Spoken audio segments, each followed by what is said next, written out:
ओम गणेशाय नमः। दोस्तों, आज मैं आपके लिए आचार्य चाणक्य नीति लाया हूँ, जिसका पहला अध्याय आपको बताने वाला हूँ। आपका होस्ट और आपका दोस्त विजय कुमार आपके लिए चाणक्य नीति प्रस्तुत करता है।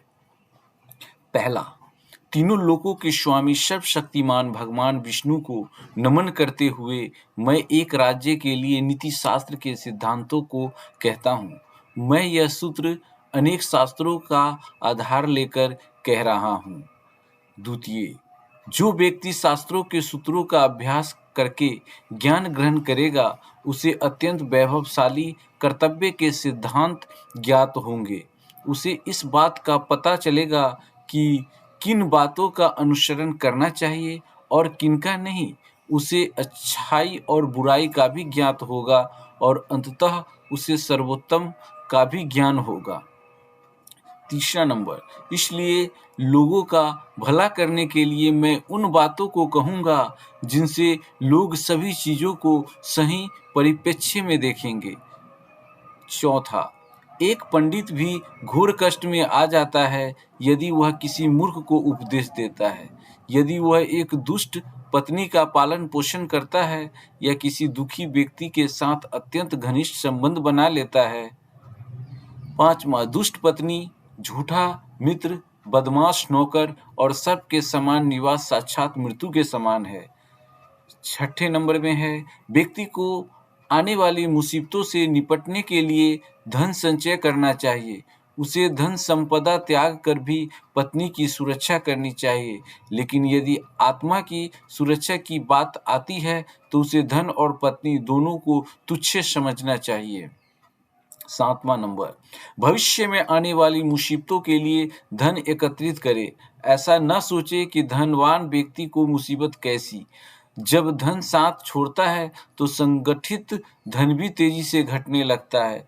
उस देश में निवास न करें जहां आपकी कोई इज्जत नहीं हो, जहां आप रोजगार नहीं कमा सकते, जहां आपका कोई मित्र नहीं और जहां आप कोई ज्ञान अर्जित नहीं कर सकते।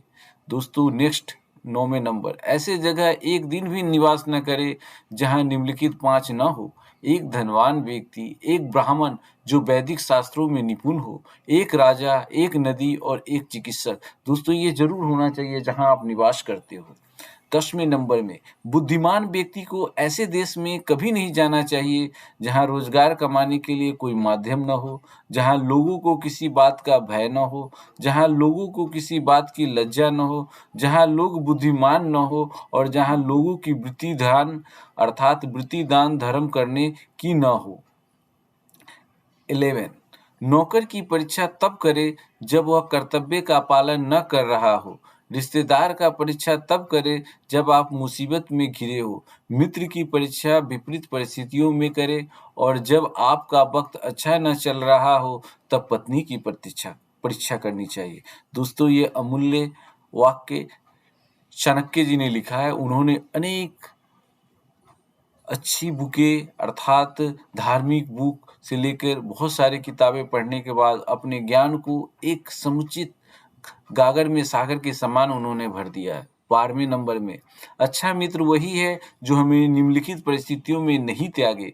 आवश्यकता पड़ने पर, किसी दुर्घटना पड़ने पर, जब अकाल पड़ा हो, जब युद्ध चल रहा हो, जब हमें राजा के दरबार में जाना पड़े और जब हमें शमशान घाट जाना पड़े। नेक्स्ट 13, जो व्यक्ति किसी शाश्वत अर्थात नाशवंत चीज के लिए कभी नाश नहीं होने वाली चीज को छोड़ देता है। जब कोई व्यक्ति नाशवान चीज के लिए कभी नाश नहीं होने वाली चीज को छोड़ देता है तो उसके साथ अर्थात उसके हाथ से अविनाशी वस्तु तो चली ही जाती है और इसमें कोई संदेह नहीं कि नाशवान को भी वह खो देता है। अर्थात ध्यान देने वाली बात है दोस्तों, इसे गहनता से आप सुनिए। एक बुद्धिमान अर्थात 14 नंबर में, एक बुद्धिमान व्यक्ति को किसी इज्जतदार घर की अविवाहित कन्या से किस व्यंग होने के बावजूद भी विवाह करना चाहिए। उसे किसी हीन घर की अत्यंत सुंदर स्त्री से भी विवाह नहीं करनी चाहिए। शादी-विवाह हमेशा बराबरी के घरों में ही उचित होता है। दोस्तों, ये यूनिवर्सल ट्रुथ है। 15 इन 5 पर कभी विश्वास न करें। नदियाँ। दूसरे नंबर में जिन व्यक्तियों के पास शस्त्र हो। तीसरे में नाखून और सींग वाले पशु। औरतें जहाँ संकेत भोली सूरत की तरफ है।